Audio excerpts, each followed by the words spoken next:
Have you ever wondered if you're saving enough money?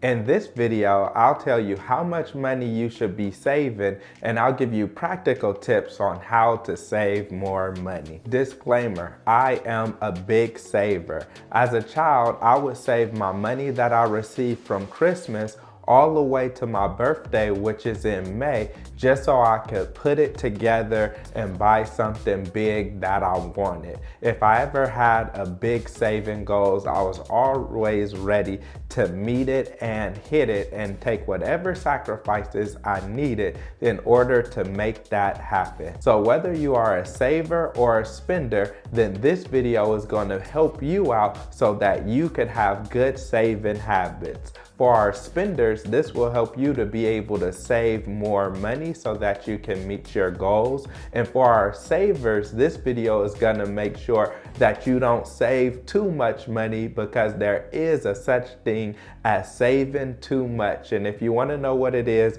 then watch this video till the end. So, how much money should you save? This may seem simple, but it's a complicated and loaded question. And really it depends on what type of income are you receiving? How are you getting paid? For example, are you self-employed? Are you a contractor? Are you a business owner? Or are you a W-2 employee working for a person, business, or organization? If you are self-employed, or you're a contractor, or you're a business owner, or you receive a W-2 but your job does not put any money into your retirement savings, then what you'll need to do is save at least 10 to 20% of your gross income in retirement, meaning you need to invest that into retirement each and every month. 10% is on the low end, meaning that you probably want a modest retirement. Maybe you plan to have your home already paid off and you have relatively low expenses.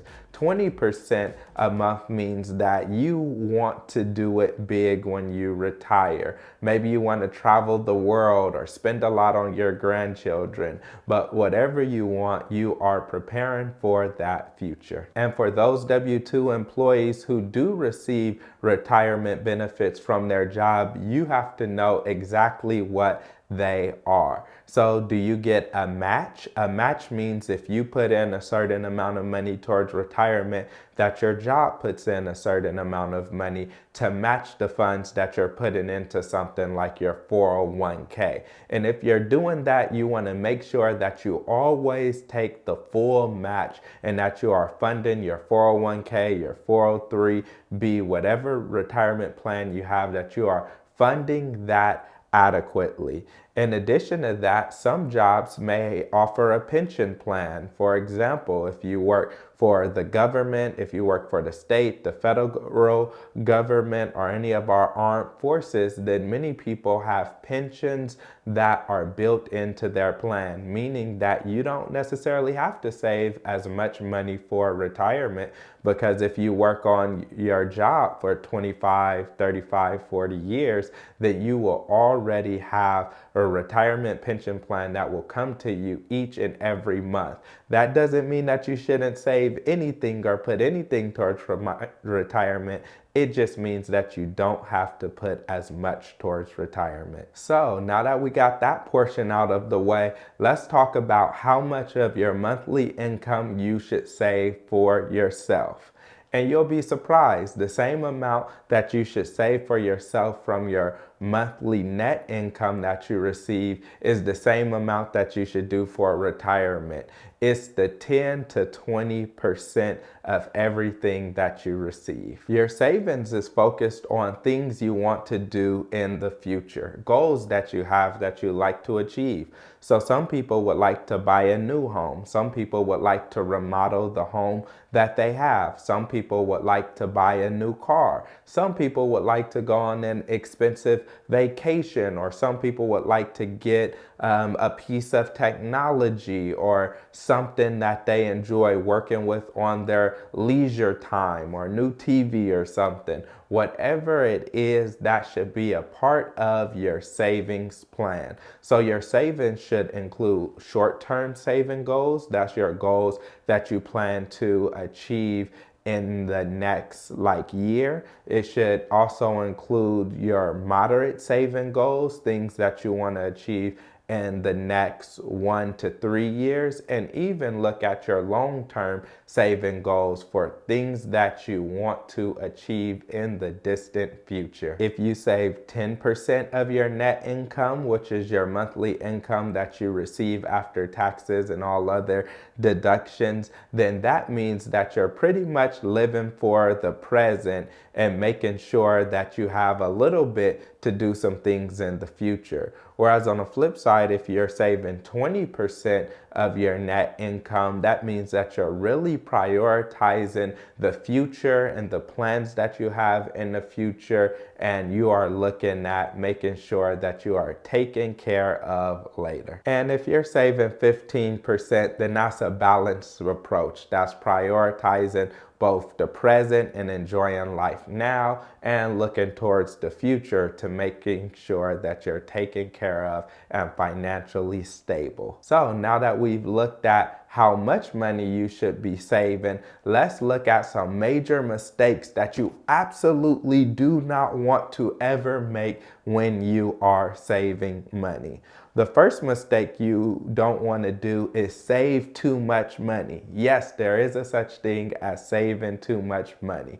Most banks' normal insurance only insures you up to $250,000 of what you have in your bank account. That means if your bank goes bankrupt and out of business, that is funny. If your bank goes bankrupt, right? If they do, then any money that you have over $250 is not insured unless you have some type of additional insurance. So you don't want to have too much money in your bank account because it's just not safe. In addition to that, another reason you don't want to have too much money in your bank account or too much money saved up is because you are losing money to inflation. That means inflation is rising at a higher rate than your interest is gaining in that bank account. In most bank accounts, we get less than 1% interest on our money, whereas in the world, inflation is growing at least 2% each and every year, which means if you put in $100 today, in 5 or 10 years from now, that $100 will be worth significantly less because it won't buy you the same things that $100 would have bought you when you first received that money. So you do not want to lose the value of your money as a result of inflation. So once you become good at saving and you're a professional saver and you save a lot of money, then it's important that you learn a lot about investing and you make sure that you invest your money. One of the reasons that you want to invest your money is because it makes your money grow exponentially. When you invest it and it starts getting that compound interest, that means that your money is making money for you. That means while you're sleeping, while you're eating, while you're working, while you're just chilling at the house or on vacation, that your money is growing and making money. And that's eventually where you want your money to get to. So in order to do that, you have to look beyond saving to actually investing. If you invest $10 in like an index fund like the S&P 500 over 8 years, that $10 will become $20. And in another 8 years, that $20 will become $40. And in another 8 years, that $40 will become $80. And in another 8 years, that $80 will become $160. And that's how compound interest work. That's the rule of 72, where it multiplies, it drastically increases, where you can see a $10 investment turned into all these hundreds of dollars and even thousands. So that's what we're able to do when we invest our money. And so once you learn about saving, you're budgeting, you're doing everything that you can to save more money, then what you need to look at is how to invest that money so you can make sure that you receive that exponential growth. So if you want to know more about investing, then watch the videos on my channel where I have a ton of videos teaching you about investment so that you can not only save money, but that you can grow your money exponentially.